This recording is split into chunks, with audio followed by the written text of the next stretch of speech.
Welcome to our podcast, Conversations Live. Our guest today is a distinguished economist and policymaker whose remarkable career has left a profound impact both in Mauritius and on the international stage.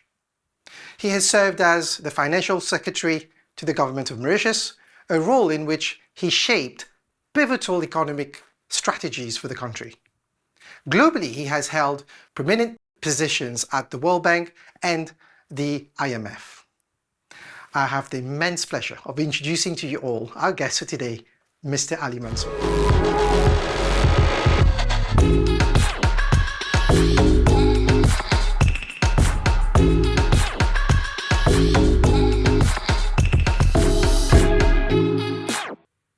Mr. Mansour, welcome to Conversations Live. Thank you very much. It's very kind of you to invite me. It's our pleasure. For somebody that spends half of your time yearly in the US, I want to start our conversation here about Mauritius, because we have a newly elected government, newly elected officials going into various institutions. What's your initial thoughts? This government comes at a great time for Mauritius. Geopolitical changes are afoot that Mauritius can benefit from. At the same time, it inherits a difficult economic situation because over the last few sets of years, we have encouraged consumption, which in Mauritius means that we boost imports. Imports have gone from a low in the last decade of about $4.4 billion to a projected $6.4 billion for this year by the IMF. At the same time, we've seen that we've been paying for this increased consumption, not through exporting more, which is what we should be doing. And I think this will be the challenge for the next government to correct this and focus on exports. But if you look at the figure on exports, our net trade deficit in goods and services has increased in the last 5 years on average by $1 billion a year compared to the previous 5 years. If you also look at what's been happening to our debt, in the previous 5 years, we were paying off our debt at a rate of almost $200 billion a year on average, whereas in the most recent 5-year period, we have been increasing that debt by about $1.5 billion. Instead of paying off, we're increasing it by $1.5 billion every year. A consequence of all this is our reserves, which used to pay for almost 17 months of exports, cover almost 17 months of export, now only cover about less than 10 months of imports. So if you look at all these figures, what it tells you is that the next government's focus really needs to be on how to pay for the consumption and the redistribution that not only was implemented by the last government, but that this incoming government has promised to continue. And the answer to that is one of two things. Austerity, which would be a terrible thing to do. Countries are sometimes forced into austerity because they have no choice. Fortunately, Mauritius is not in that position. And instead of austerity, the much better way is to focus on export growth. Having a new government in place. Yes. And looking at the agenda, looking at the map that is in front of us. If you had, obviously you've worked as an FS, Financial Secretary, you've worked at the World Bank, you've worked at the IMF. With all the experience that you have, if you had to give an advice or a direction towards one critical economic reform, which would need to be done immediately, what would that be and why? Let's follow the path that President Park set for Korea when it was a basket case emerging from civil war.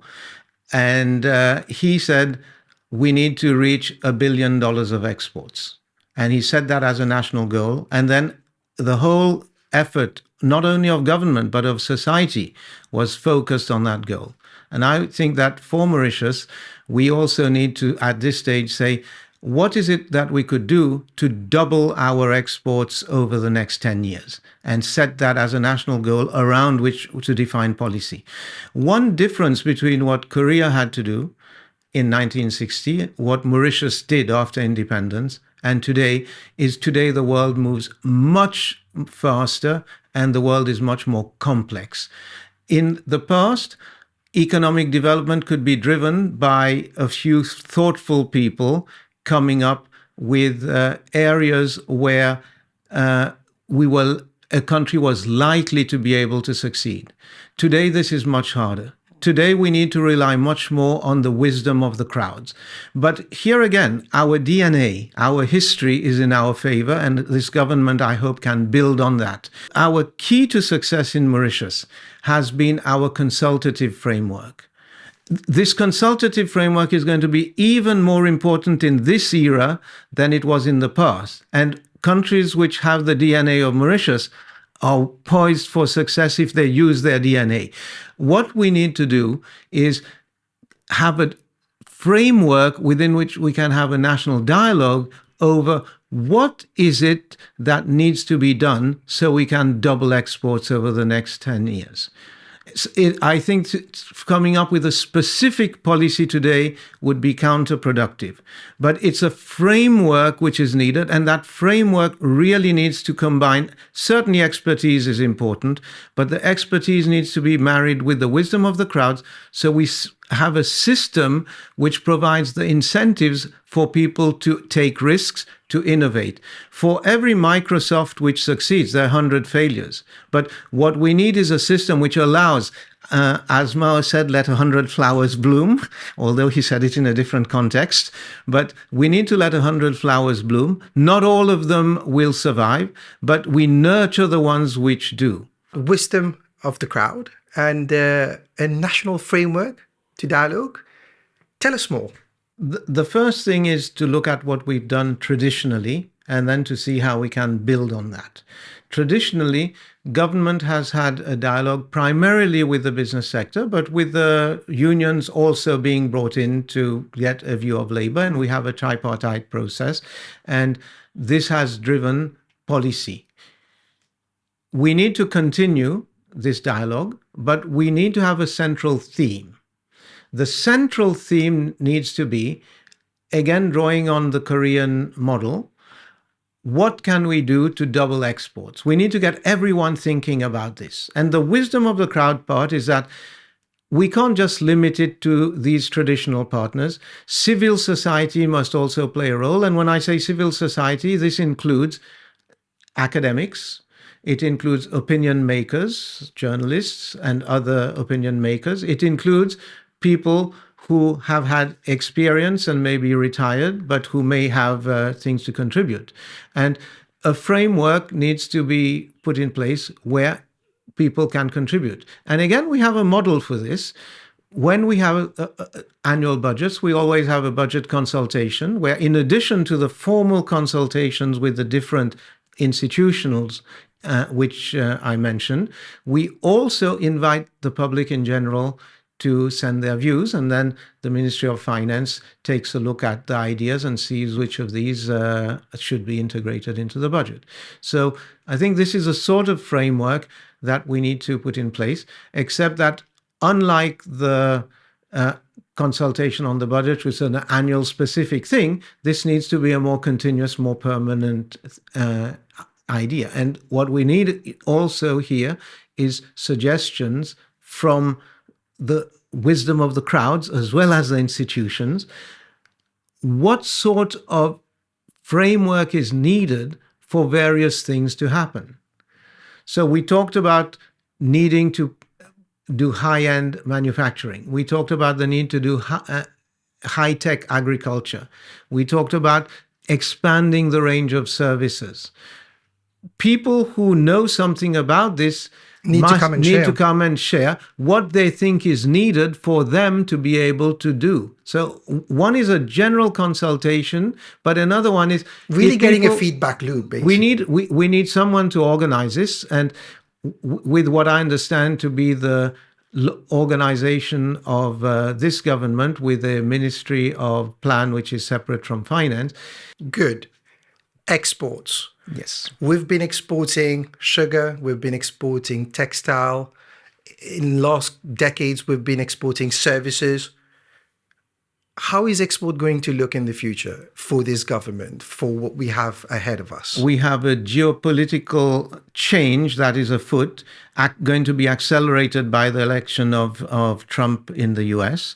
And it's in this context that we need to think, what is the role of Mauritius in this new world and how we can benefit from it? Just as in the past, we benefited from being able to get the EU sugar protocol because the Caribbean wouldn't sell sugar to the EU. And just as we benefited from fear in Hong Kong over Chinese takeover that allowed us to develop our textile industry. Today, we are seeing a reordering of supply chains. And if you're asking what exports, we're going to get into a world where the export of goods is going to be more difficult and more expensive. And I'll come back to explain why in a little while. And where service exports are not only becoming easier, but the demand for services is also growing as fast, if not faster, than the demand for goods. At the same time, because we are becoming a high-wage economy, we need to move to high-end manufacturing where there's a lot of value added and where the complexity of production is higher. Today, Mauritius ranks around 80th in the world in terms of complexity of our exports.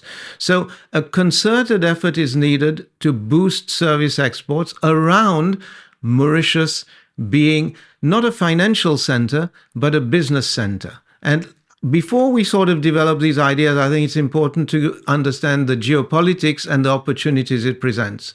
But before I do that, I don't know if you have a more specific follow-up you'd like to pursue. Yes, because obviously there is this advent of AI and technology. And when we talk services, how is Mauritius, do you think, at this crucial time going to be able to mix the two to recreate our exports, recreate our ability to export something that is going to be of value within the region and to the world? To put context to my answer, I will talk about Singapore and Ireland. 60% of the people in Singapore are foreign-born. 14% in Ireland are foreign-born. This happens because these countries said Ireland is a hub between the US and the EU. Singapore is a hub for servicing the development of Southeast Asia. And both of these countries said we are hubs, we are open for business, and we don't have the talent. So if we don't have the talent and we are open for business, then obviously we're going to get the talent from wherever we can. And we are today in a world where talent is global.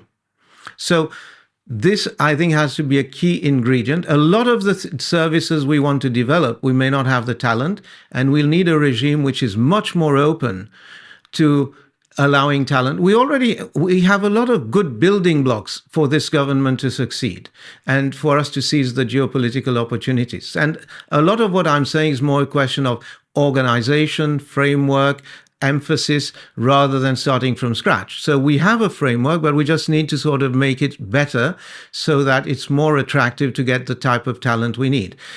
The services which we will develop have to be linked back to understanding what's happening with the supply chain and with geopolitics. We now have a new governor at the Bank of Mauritius, a key role in bringing sustained economic growth in Mauritius.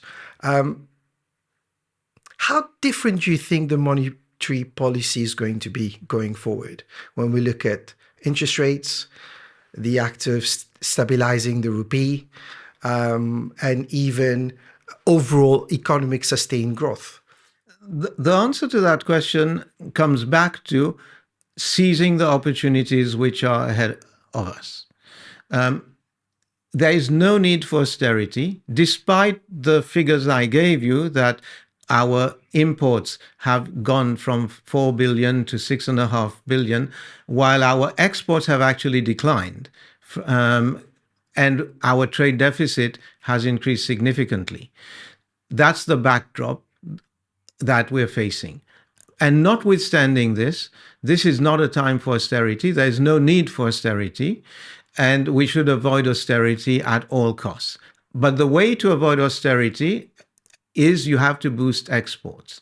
So first of all, there needs to be an agreement that this is what's going to be driving policy. Then we come to the question of which exports and how, and this is where I go back that the future for Mauritius is going to be a combination of high-tech agriculture, high-end manufacturing, and most importantly, becoming the service center for Africa, business services as a whole, accounting services, legal services, back office services, human resources, a lot of things which 50 years ago were not exportable and today are exportable.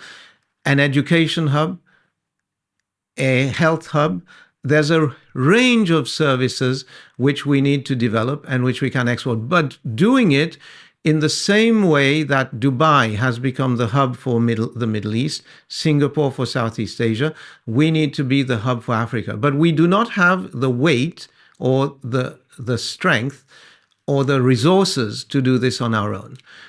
Today, right now, with this new elected government, we have a newly elected government in the States. We have recent newly elected government in the UK. What is your view on how we leverage on the region's potential, economic potential, to be able to help us with economic growth? This is where Mauritius needs to build a partnership with the EU, supported by the international institutions, the African Development Bank, the IMF, and the World Bank. We need to build a partnership where we export the socio-economic model of Mauritius. Mauritius is one of the very few countries that has not only grown, but we have redistributed that growth.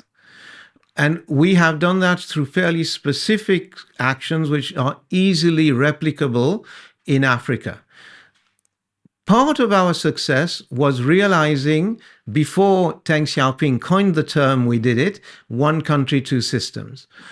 Reform of existing systems is sometimes very hard, and existing systems don't give you the space to do the new things you need to do. So in Mauritius, the export processing zone was much more an idea than a physical zone. And the idea was you can have a different set of rules for certain sets of activities. And Deng Xiaoping took exactly the same approach in China. He couldn't get the Communist Party to agree that the whole of China would be transformed. But he could get the Communist Party to give him 4 fishing villages where nothing much was happening, including Shenzhen. And by having a different set of rules, just as the same model as in Mauritius, different set of rules, different set of governance. In Shenzhen, you created the space for not only this to become a center for Chinese exports, but in fact, one of the modern cities which linked the Chinese hinterland to the global economy. We need to work with these external partners to rebuild the supply chains which Europe will need to build on in the end of the American system that has prevailed since the end of the Second World War. We need to work with the Europeans to build this, and the objective should be 10 or 20 Shenzhens to emerge in Africa, which would again be under one country, two systems, drawing on our experience, the Chinese experience. We need to find the equivalent of the Chinese fishing villages, which African governments are willing to have a different economic governance over. Reform, the IMF and the World Bank have found over 50 or more years of trying, reform of basic governance is too hard in Africa. The rents are too high and elites are too entrenched to be able to make much headway. But in some countries, we can hope that the elites would be willing, just as in China, to give up a part of the territory for something different to happen, where today they're not getting any rents. And we have some good building blocks. In Senegal, for example, the framework legislation for this was already passed, but things need to be acted on. And Mauritius has already had some positive interactions with countries like Ghana, Cote d'Ivoire, Senegal, Madagascar in building up the infrastructure side of zones. But the infrastructure side of zones is the least important part. People have known how to build since the Egyptians built the pyramids. Building buildings is not the challenge. It's the framework in which the right incentives are given, which is the key. And this is where the experience of Mauritius is useful. But on top of that, it may be useful to Europe in rebuilding the supply chains that it needs to build, to work with a country which has an inside voice. We are a member of the AU. We're inside the Africa Free Trade Area. We are members of COMESA and SADC. So we have an inside voice, which may be helpful to complement the external voice. But our inside voice is very weak. It needs to be amplified, and the partnership with the EU. So the key strategic advice which I'm giving is our exports need to go up.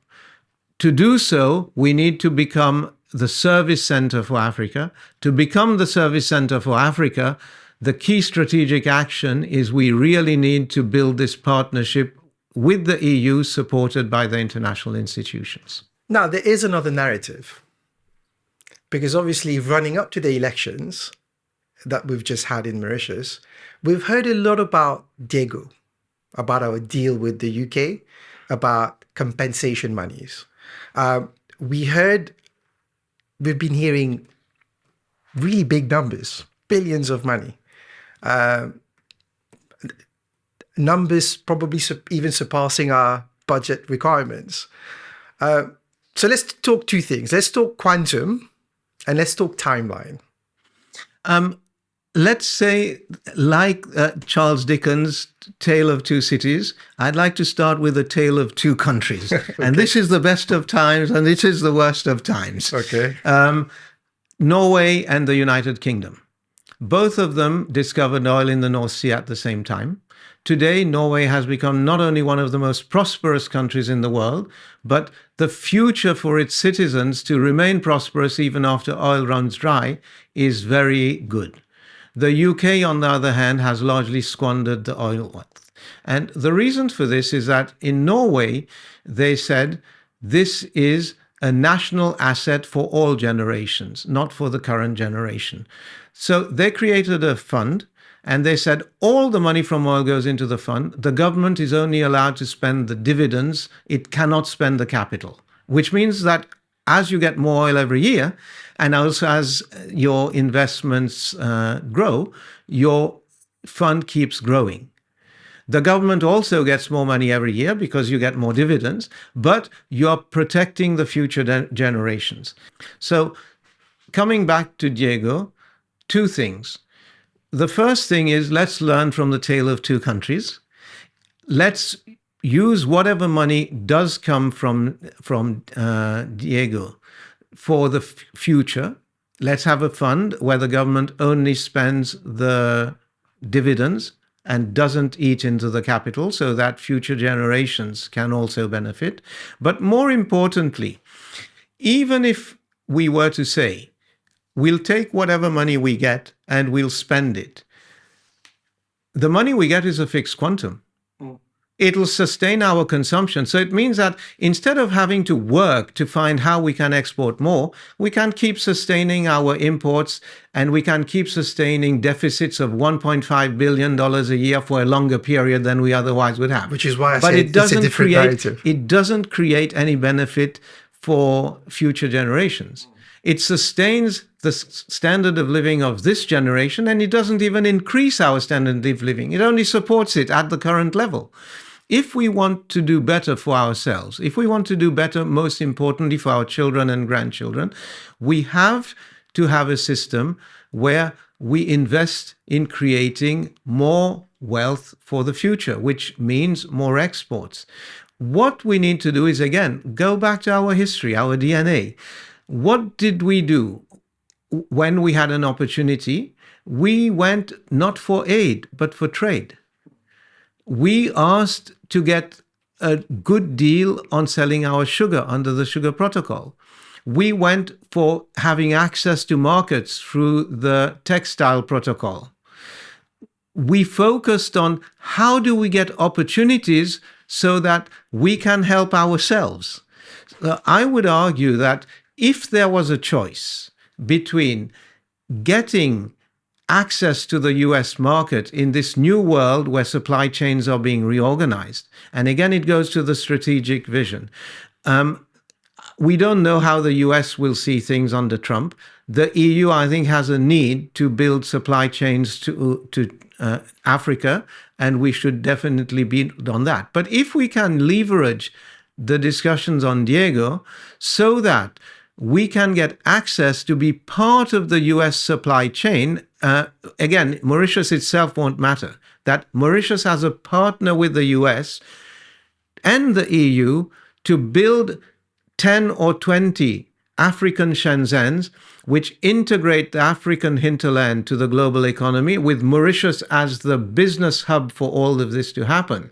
That is a much richer future, which gives us much more prosperity for our children and grandchildren than any money we might get from Diego, which we decide to spend on pensions and giving people money to not work and stay at home. With this Diego deal, we have a deal, but do we have an agreement? The Philippines has been a very much closer ally to the US than Mauritius has been. And since the end of the Second World War, there were two key bases, Clark Air Base and Subic Naval Base, which were very critical to American patrolling of the Pacific.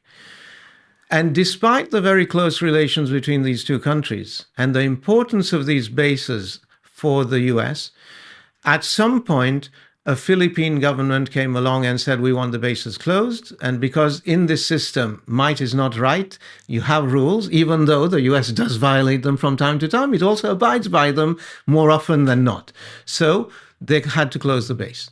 Now, of course, a later Philippine government realized this was a mistake because they need the US protection.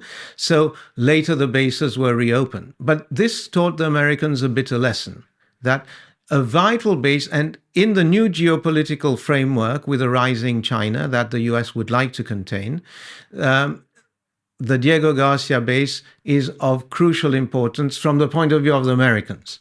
And not only from the point of view of the Americans, but from the point of view of the West, and I would argue also from the point of view of India, which is why India played an important role in the current deal that was made. So in this situation, a red line for the US is they will never agree to any arrangement where there is a possible threat to the Diego Garcia base over the next century, which means some formula. The formula which was found works. If we reject this formula, we'll need to find some other formula which does the same thing. It's a red line for the US that they have an arrangement which doesn't guarantee that they can keep operating this base for the next century. Now, in any negotiation, you don't have to agree. If red lines cross, you cannot agree. Absolutely. But if your red line doesn't bother me and my red line doesn't bother you, then we can agree. Now, the choice for Mauritius is, do we think we'll get if we don't agree now, with this red line, do we think in 5, 10, 20, 30 years we'll get a better deal? I think with the changes in the geopolitical framework, the answer is clear no, and you already see this. Conservatives in the UK are already maneuvering to block a treaty before Trump comes to office because they expect that Trump will not go along with this treaty. And in other words, we'll get a worse deal. And there's no reason to think that after Trump, there'll be better deals in the future. So if we agree that we will need to give something like British sovereignty, which they pay for, in exchange for getting a deal where Chagossians can go back and Mauritius can not only have sovereignty, but develop the rest of the archipelago, then this is a deal which many people might think is better to take than no deal where we get nothing. Of course, reasonable people can disagree on this. I'm not making a judgment on this. I'm trying to do a cold analysis of what the possibilities are and what the parameters are if you want an agreement. If you don't want an agreement, you don't need to worry. But if you want an agreement, this is what it'll look like. Now, under Trump is very transactional. So it is quite possible that he will want to block the deal, but it is equally possible that if he sees how this could be in his interests, that he actually would be willing to make the deal. He may not be willing to give us as generous a deal, and financial compensation may not be as high as people have thought. But again, I'm arguing that what we should really be doing, obviously any financial compensation we get is welcome, and I would just urge that it be used for the future generations, not just for this generation. But the key thing for me is working with the US around the Diego issue to try to draw them into the partnership. The partnership with the EU is a fairly obvious one, even though we'll need to work hard to convince the Europeans that this is a partnership that is good also for them and that they want. But if we can draw the US into this partnership so that it's EU, US, and us, that of course is much more valuable to Mauritius, and it's going to be giving us a much higher payoff over the next 30 years than anything we might get in terms of rent from the Diego deal. Mr. Mansour, is Mauritius betting too much on the Chagos deal? Can our economy, which has so much focus on l'État-providence, do without this deal? I'd like to answer your question directly in a minute, but I think an analogy might help to situate this a little bit better. Another analogy. Loving your analogies. I think it hopefully helps people understand a little bit better what we're dealing with complex ideas that sometimes we try to sort of make more practical. Let's imagine that we had a bright young person and that this person was working very hard to get some knowledge, build contacts, collect capital, and was on the way to starting a business which would require a lot of hard work over many years, and that this is a business which was going to be very successful, but it would require a lot of effort. Then suddenly he was told, you know, you had a rich uncle who has passed away and has given you a sum of money that you can live off. So he said, I no longer need to make all this effort. I'm just going to live off my inheritance. So obviously, instead of working from 7 o'clock to 9 o'clock every day, he now plays golf all the time. So he's having fun, but in terms of producing new wealth, he's not doing anything. And after he passes away, all the money has been used up and his children have nothing. On the other hand, if he had not got that inheritance, he would have left his children a very successful business that was living them, that was giving them a good revenue, for which, of course, they would have to work. So I want to come back to this issue now, answering you directly. First of all, there's no problem with having redistribution. I think the strength of the Mauritian social model has been that we have not only had growth, but we have redistributed that growth. So to have a welfare state, and as we get wealthier, to strengthen the welfare state is a good thing.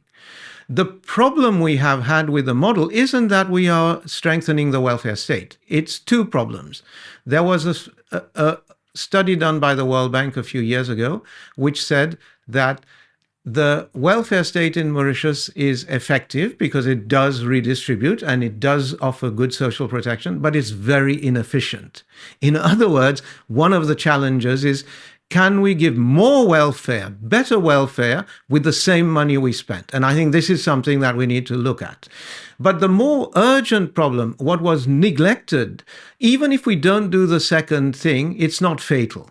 What is fatal, not immediately, but après moi le déluge, is the neglect of how do we pay for the generosity of the system. in the current system, our export peaked about 8 years ago. And since then, before COVID, nothing to do with COVID, our exports were already sliding at the time when our imports were going up from 4.4 billion to a projected 6.4 billion. And even today, after the COVID recovery, we're still below the peak we had before. So it's this neglect of exports which is the problem. It's not the problem. There is an issue, I think, with the welfare state that if we're going to be as generous as we are, which is a good thing, we need to spend the money more smartly. And with IT, with new technologies that are available, with new ways of organizing the system, including some of which we're already using the MRA and negative income tax instead of more onerous systems, we could reorganize the system much more efficiently, and for the same money, we could do more. I'm not arguing for cutting the welfare spending. I'm arguing that we have a better result by spending it in a more efficient way. But the key question really is to support this system. Where is the growth? Because otherwise, we're in the model of the guy who is enjoying himself playing golf and using the inheritance. And all Diego money would do is delay the point when the money runs out. We've been paying for this. We've been paying for this consumption by switching around, as I said earlier. We used to pay an average of about $200 million a year. We were repaying our external debt. We've moved from repaying at $200 million a year to borrowing $1.5 billion every year. Now, of course, because 50 years of good economic management by governments led by different prime ministers, different parties, meant that we had not a lot of debt. We had a good reputation. It means that we have been able to easily borrow. And as long as our debt levels remain reasonable, we can keep borrowing. But there will be a time when people say, no, now we won't lend you anymore. And that's the deluge.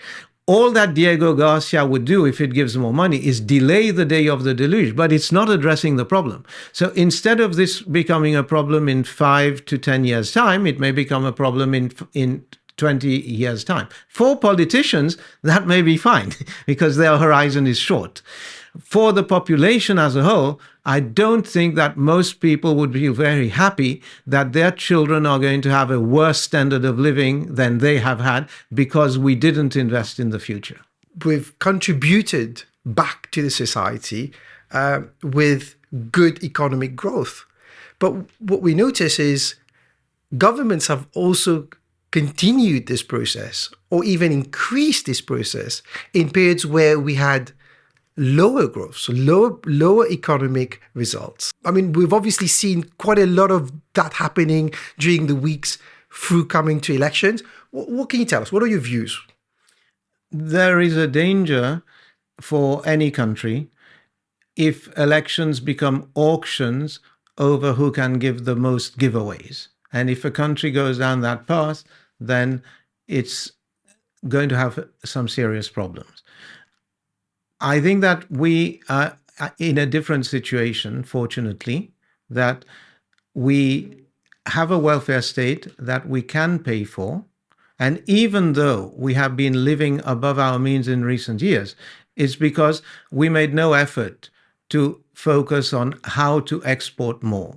And there are plenty of opportunities in this world, especially with the new geopolitics, which allow us to address that issue.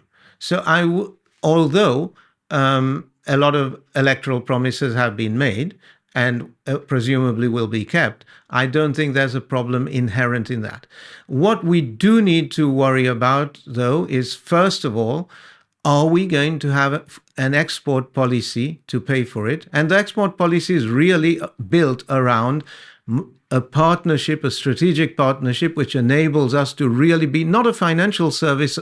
Clearly, financial services will be an important part of it, but it's not just financial services, but really a business hub, business services more broadly, that Mauritius becomes the place where Africa turns to for what it needs for its development, and where foreign investors see that they need to use Mauritius as the platform for going into Africa. We need to think about sometimes we have good intentions and we have unintended consequences. The World Bank found we have a system which is effective but inefficient. But in reforming this system, we also need to think about the social consequences. Giving money to people to discourage them to work at a time when the population is aging and when the labor force is shrinking is counter to what we need. Obviously, we need foreign talent. Even if our population, our labor force wasn't shrinking, we would still need foreign talent to become a serious business hub. In the same way that Singapore had to import 60% of the people that it has to be able to play the role it had, and Ireland had to import 14%. So we would have to do that anyway. But don't make things worse. Don't have policies which redistribute and in the process discourage people from coming into the labor force. So I think we need I don't want to focus on welfare report, because even if we don't do the welfare reform, we can still thrive. We cannot thrive if we don't become a successful exporter by being the business center for Africa. So that is the key priority. The secondary priority, though, is as we are spending a lot of money, let's get the best results we can, and let's think about some of the unintended adverse consequences that we might be creating from what we're doing. I want to move the conversation to geopolitics. Likewise, the US have had their elections. They have a newly elected president who's taking office again for a second term. What is your view on Trump's presidency? I mean, there's been a lot of controversies. Do you think this new election, the new Trump presidency, is going to be the same as it was in his first term, or are things likely to change? This will be a very different presidency because, first of all, when Trump was elected the first time, I don't think he expected to be elected. When Trump ran for office, he thought it would be a great infomercial for his businesses. He was doing it to make money. He didn't believe he was going to be elected, but he found a chord which resonated and which brought him into office. But one, he wasn't expecting it, so he wasn't prepared for it. The second thing is he brought into the administration, because he hadn't planned, a lot of traditional Republicans who didn't agree with the things he wanted to do. And a lot of the things he wanted to do, they said, no, don't do it. And so he was not able to push through a lot of his agenda. Where do we stand here in Mauritius so far as the current world stage is? Economy is changing, newly elected government here. How challenging do you think things are going to be for us going forward? You probably have heard the story of the two shoe salesmen who came to the same island, and one of them said, "Coming home tomorrow, nobody wears shoes here." The other salesman said, "Send me all the shoes you can because nobody wears shoes here." I think that's the situation we're in. This is a time of great opportunity. I think that Mauritius, because of our DNA based on consultation, the success of Mauritius has been tripartite consultations, which have been the foundation of our economic and social policies. Our other DNA has been exploiting geopolitical opportunities, whether it's sugar protocol, textiles, or other things. We have also followed a policy, friends of everyone, enemies of none, which has allowed us to build networks with everyone. We have a very high level of human capital because successive governments have invested heavily in education and giving opportunities to people to get not only basic education, but increasingly as the country got wealthier, advanced education, whether it's technical or more academic. We have a wonderful country to live with. Singapore is a great place to live for business. Dubai is a great place to live for business, but they're not attractive places to live. Fortunately, Singapore is very close to Malaysia and Indonesia, but Mauritius is a place it's one of the lovely countries to live with. So we have all the opportunities, all the conditions required for success, and we have a good reputation because we've done the right thing within the values of the Enlightenment that the people we need to work with believe in. So we can really be this bridge. I think this is a great opportunity for us. In terms of the disequilibrium in our economy, needs to be tackled. But because of 50 years of good management, we have the reputation that in the short run, if we need to keep borrowing while we invest in the things needed so that we become this hub, we can do that. So we can sustain the level of spending that we had. We don't need austerity, and austerity would be a big mistake. But obviously, this is not, as I said before, we don't want to keep playing golf. We need to also do some work. So, but we have the time, we have the space, we have the time, we have the financing that we can get to enable us to do what we need to do. So this is a great opportunity to do the right thing. So let's get as many shoes as we can. Mr. Mansour, thank you so much for your presence. Thank you for your anecdotes. Thank you. Thank you for your experience. Wish you all the very best. Thank you, and it's been a pleasure talking to you. Thank you very much for having me on your show.